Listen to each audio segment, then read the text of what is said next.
Boa tarde, pessoal, tudo bem?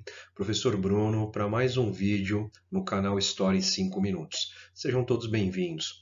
E o tema da nossa aula de hoje é a República e Getúlio Vargas, ou seja, nós vamos estudar o final da República Velha e o início do governo Vargas.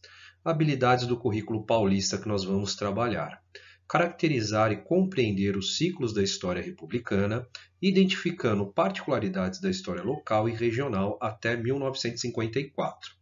Identificar e discutir o papel do trabalhismo como força política, social e cultural no Brasil em diferentes escalas: nacional, regional, cidade, comunidade. Vamos embora? Questão problema. Como você define a palavra revolução? Então a gente já vai começar os trabalhos, né? Vamos abrir aí nossos trabalhos com uma questão problema para a reflexão de vocês. O que você acha que é uma revolução?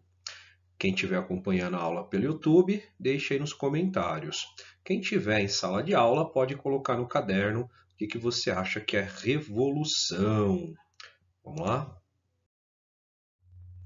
Antecedentes. Bom, para a gente entender o início do governo Vargas, a gente tem que entender os antecedentes, né? Como funcionava a chamada República Oligárquica, tá bom? Vamos lá. A República Oligárquica foi marcada pela chamada política dos governadores, onde os coronéis, lembrando, pessoal, fazer alguns adendos aqui. Os coronéis, né, não eram porque eram militares, tinham essa patente militar. Os coronéis, eles eram os grandes donos de fazendas, né, os grandes proprietários de terra, os latifundiários. Então, esses coronéis, eles exerciam um poder regional, né, garantindo a permanência das elites políticas no poder. Tudo bem? Política café com leite. Essa prática política consistia em um arranjo entre os principais colégios eleitorais brasileiros da época. São Paulo, representando o café, e Minas Gerais, representando o leite, garantindo a alternância no cargo de presidente da República desses estados. Show de bola? Então, o que nós temos de características de antecedentes do governo Vargas? Uma república corrupta, né, o chamado voto de cabresto, os coronéis, né, agindo em prol dos governadores, a chamada política dos governadores, a política café com leite, tudo isso garantia um certo monopólio do controle político por essas elites locais, tá bom? Revolução de 1930.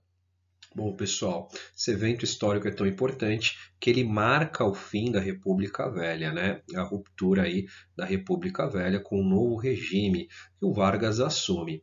Vamos entender um pouquinho como é que foi esse processo. A Revolução de 1930 foi um movimento armado liderado pelos estados de Minas Gerais, Paraíba, Rio Grande do Sul, que culminou com um golpe de Estado, o golpe de 1930, que depôs o presidente da República, Washington Luiz, em 24 de outubro de 1930, impediu a posse do presidente eleito, Júlio Prestes, e pôs fim à República Velha. O que nós temos aqui, pessoal? O que caracterizou essa ruptura? Nós temos um presidente paulista, Washington Luiz, né? E ele deveria indicar um presidente mineiro, mas Washington Luiz ele indica outro paulista, deixando aquele jogo de cartas marcadas da República Café com Leite, né? Deixando esse movimento aí sem uma continuidade. Ele não dá continuidade a esse movimento político. O que acontece então?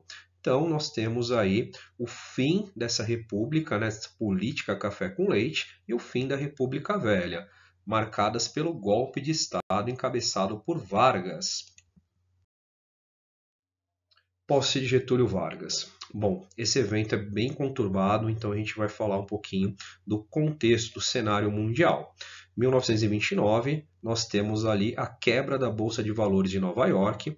É evidente que a quebra da Bolsa de Valores de Nova York afeta o mundo inteiro, inclusive o Brasil. Então nós temos os grandes latifundiários, né, os cafeicultores, também passando por problemas financeiros devido a essa crise econômica que chega até o Brasil. E nós temos também, em meio a esse cenário econômico conturbado, um cenário político também conturbado, né? O candidato a vice-presidente da República, João Pessoa, na chapa de Getúlio Vargas, ele é morto, ele é assassinado, e essa indignação, é evidente, né, que essa indignação é usada por Getúlio Vargas como capital político, e ele se alia ao exército e lidera um golpe militar, né, tomando posse da cadeira de presidente da República. Então Vargas, ele, através de uma aliança com o exército, ele usa a indignação com a morte do seu vice, João Pessoa, para conseguir ter capital político e chegar à cadeira de presidente. Às 3 horas da tarde, 3 de novembro de 1930, a junta militar provisória passou o poder do Palácio do Catete a Getúlio Vargas, que vestia farda militar pela última vez na vida, cerrando a chamada República Velha. Então nós temos o fim da República Velha nesse ato aí de Getúlio Vargas. Eu estou deixando aqui uma atividadezinha para que vocês leiam e respondam. Quem está acompanhando pelo YouTube pode deixar a alternativa correta nos comentários, e quem está acompanhando presencialmente pela escola pode fazer no caderno, né, e me mostrar, tá bom? Vamos avançar.